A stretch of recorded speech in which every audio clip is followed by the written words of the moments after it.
días, presidente. Nancy Flores, de la revista Contralínea. Recientemente en Contralínea publicamos unos expedientes a los que tuvimos acceso que fueron hechos por agentes del CISEN. Cada semana hacían informes e incluían audios. Y este expediente al que tuvimos acceso es sobre el espionaje que realizaron en su contra, presidente. Hay cientos de audios, hay además, porque ellos hacían un espionaje totalmente invasivo y violatorio de derechos humanos, hay un seguimiento incluso a las afueras de su domicilio. Se reporta eso por parte de los agentes del CISEN a las afueras de la casa de campaña, a las afueras incluso de las oficinas del partido Morena. Y se reportan no solamente llamadas telefónicas, o sea, los audios pues son de toda la conversación que usted sostenía con su primer círculo político, pero también con todos sus familiares. Además están copias de los mensajes SMS y WhatsApp, e incluso hay un seguimiento a todos los correos electrónicos que usted enviaba. Todo esto se va replicando, es decir, hay lo que ellos llamaban una red de comunicación, que usted aparece en el centro, está su número telefónico fijo, su número telefónico celular, y de ahí todos los contactos que usted tenía los iban pinchando. Es decir, es un espionaje masivo el que se hacía. La pregunta, presidente, porque además tenemos audios después de que usted ya había ganado la elección presidencial, es decir, tenemos audios de septiembre de 2018.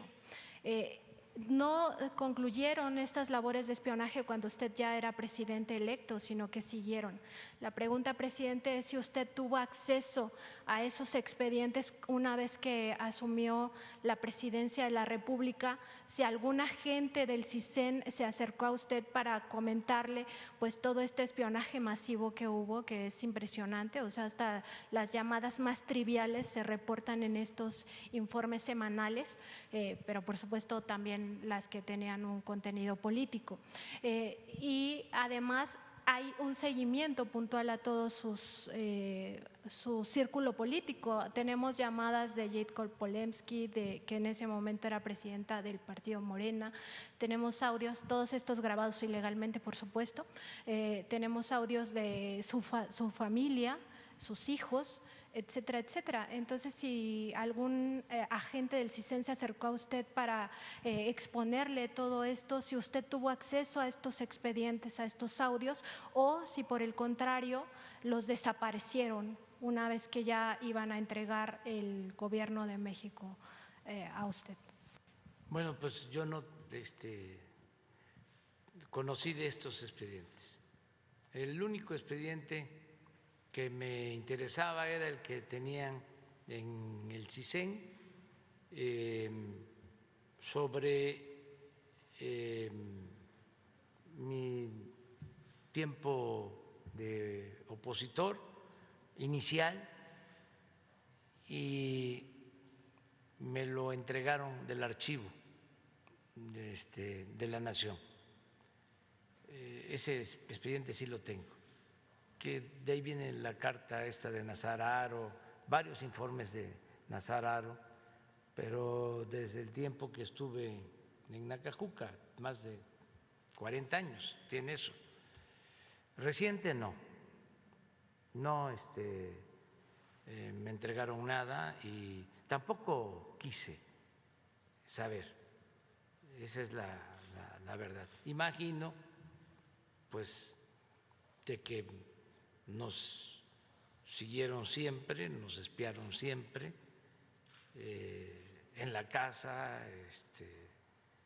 por los teléfonos, a toda la familia, a todo el círculo cercano.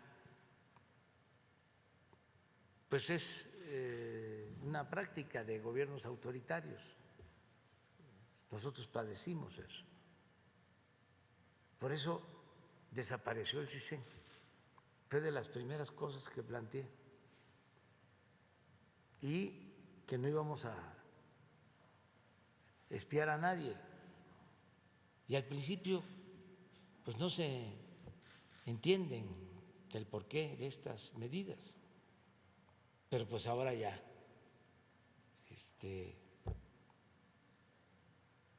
pues se sabe, porque pues esto era una práctica perversa que no solo se aplicaba a nosotros, sino a muchos más periodistas, otros políticos, se espiaban entre ellos mismos, y no solo en México, sino a nivel mundial. Es muy lamentable que esto sucediera. Yo ordené la desaparición del CISEN, como también desapareció, nada más que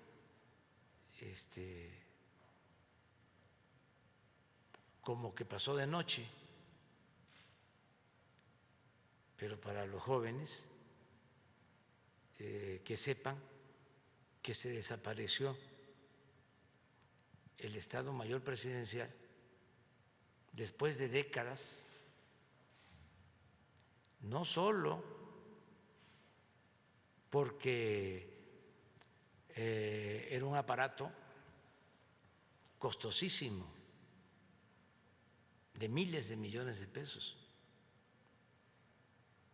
Supuestamente cuidaban al presidente 8,000 elementos del Estado Mayor. Pero no fue solo por eso, fue porque hubieron tiempos en que utilizaron al Estado Mayor para reprimir.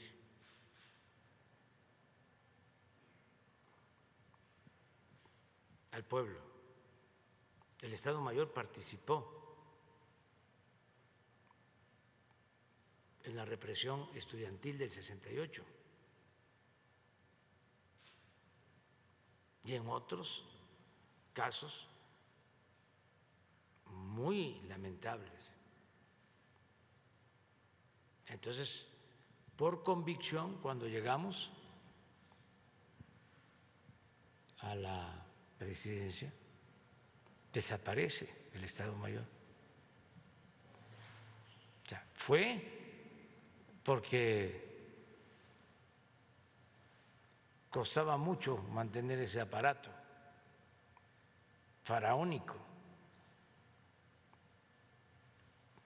y porque el que lucha por la justicia no tiene nada que temer, pero también es un acto de justicia histórica por lo que hicieron en otros tiempos, por órdenes de los presidentes. Entonces, que nunca más se repita eso,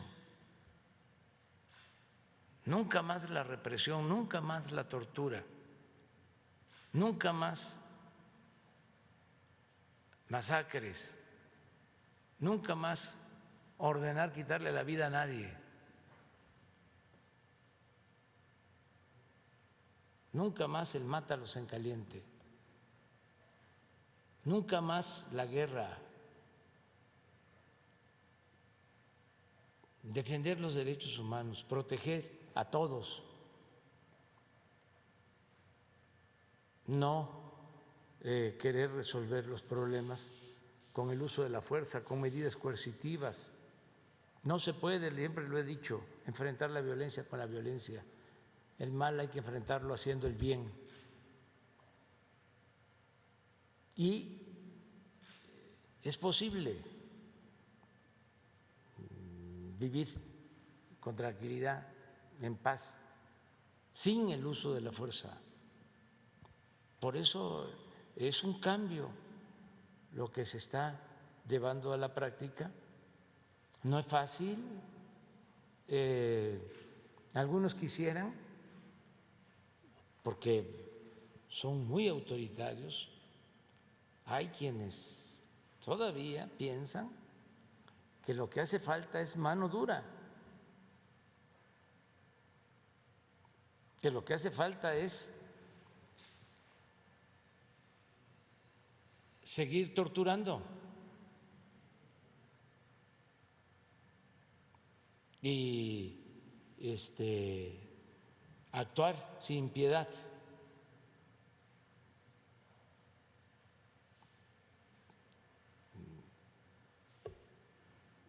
Y hasta bendicen o sumergen en agua bendita el puñal que van a usar, porque es una mentalidad autoritaria, fascistoide. Eso no, eso ya se terminó. Nosotros somos pacifistas y nosotros le tenemos mucho amor, un profundo amor al ser humano. Entonces, todo eso que padecimos, independientemente de la investigación que existe en la Fiscalía, nosotros lo que queremos es la no repetición y la obligación nuestra es no hacer lo mismo.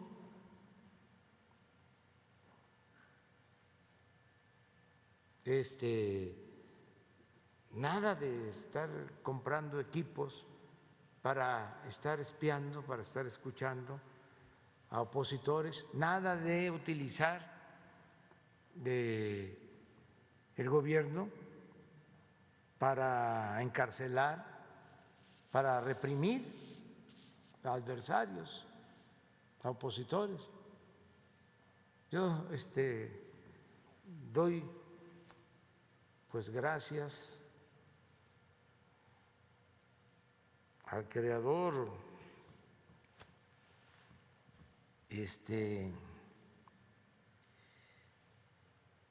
a la suerte,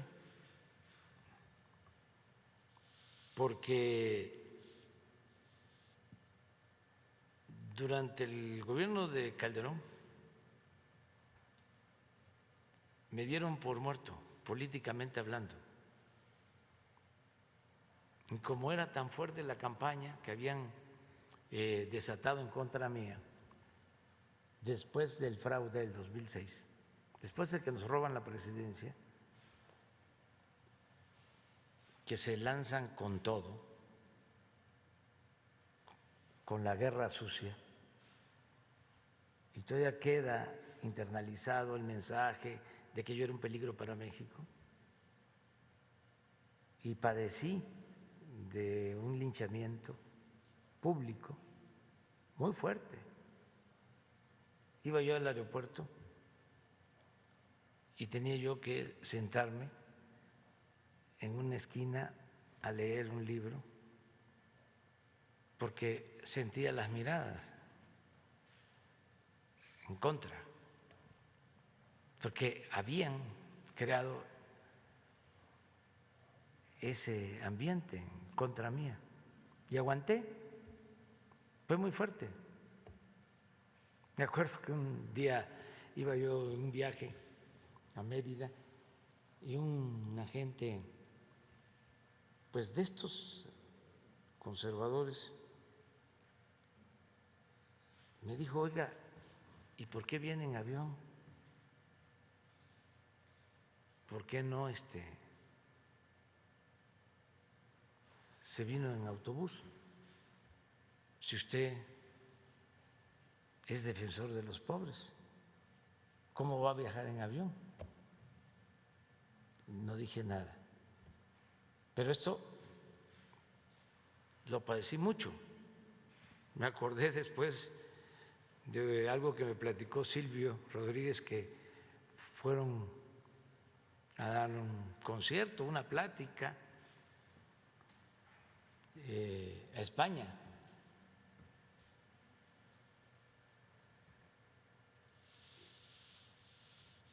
Y los conservadores de allá, muy fascistoides,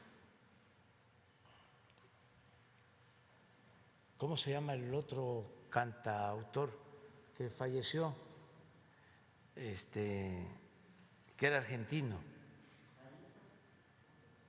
El de pobrecito mi patrón.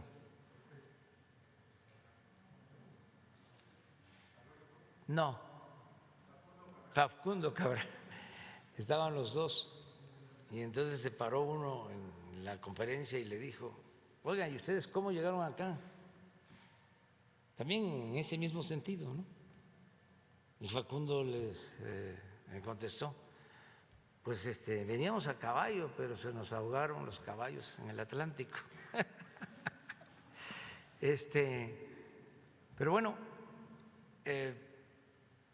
padecí mucho eso y pensé que lo mejor era trabajar organizando al pueblo desde abajo, y recorrí todos los municipios de México en ese entonces, 2007, 2008. Entonces visité los 570 municipios de Oaxaca y me metí abajo, a informar en todas las plazas públicas. Entonces Calderón decía que ahí andaba yo, pues casi como loquito, reuniéndome con muy poca gente. Ya no representaba yo nada.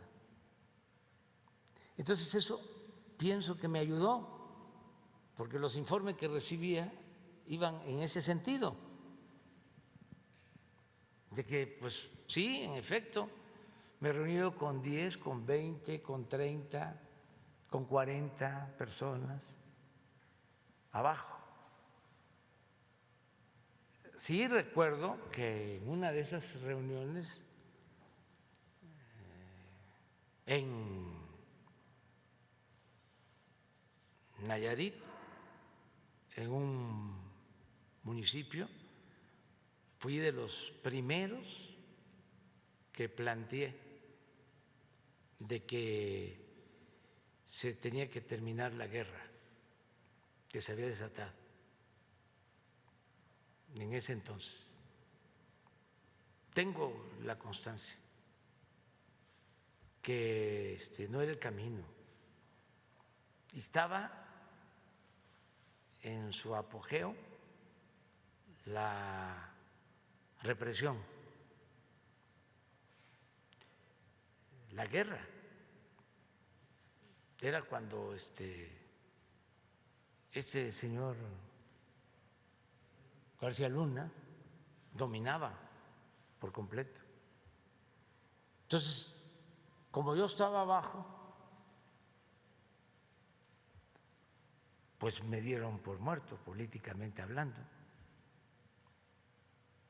y así pude pues avanzar, y poco a poco fueron cambiando las cosas, porque la gente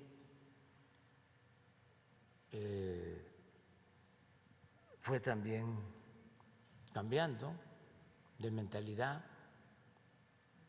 porque al pueblo se le puede engañar una vez, 2 veces, pero no se le puede engañar todo el tiempo. Y mucha gente también se dio cuenta que estaba siendo manipulada, que venía siendo manipulada desde el 2000, cuando les ofrecieron que iba a haber un cambio, y siguió lo mismo o peor. Mucha gente de buena fe que pensó que las cosas iban a cambiar, y lo que hicieron fue profundizar en las políticas económicas y profundizar en la corrupción y en el saqueo, y no hubo ninguna diferencia. Bueno, al grado de que en los últimos tiempos ya se quitaron por completo la máscara y son lo mismo.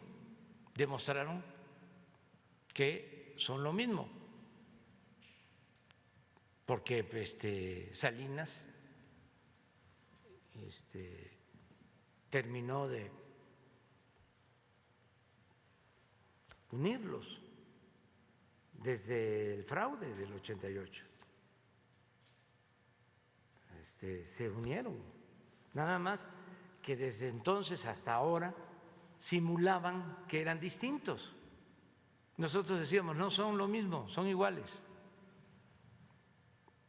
A veces decía yo que si acaso había una diferencia, era como la diferencia que existe entre la Coca-Cola y la Pepsi-Cola. Pero ya después, ya en los últimos tiempos, fuera máscaras. Entonces, todo esto del espionaje, pues se ha padecido siempre, los opositores, pero lo que tenemos que hacer es no repetir y que nunca jamás se vuelva a espiar a nadie, que se respete lo que es el espacio vital, ¿no?, de todos los seres humanos, la intimidad. Presidente, en este mismo tema, preguntarle si el Centro Nacional de Inteligencia le informó si estos agentes que le dieron seguimiento a usted por tanto tiempo y pues tan invasivo como ya le comento, siguen laborando ahí, y si en el Centro Nacional de Inteligencia están los archivos del espionaje político, no solo hacia usted, sino hacia todos los políticos, todo el espionaje ilegal hacia periodistas, hacia defensores de derechos humanos. Ya se dio instrucciones de que se transparente todo el archivo. Y voy a estar pendiente. Ya se había dado la instrucción, ya hay acceso a todos los archivos, no hay nada que no se pueda consultar. Cuando llegamos había una sección especial en el Archivo de la Nación, incluso cuidada por elementos del CISEN, y desapareció y se abrieron esos archivos y se van a abrir todos los archivos. Vamos a ocuparnos de eso. Ya di la instrucción, pero quiero saber qué tanto, porque luego empiezan, ¿no?, los funcionarios, algunos abogados, a decir no se puede, o hay que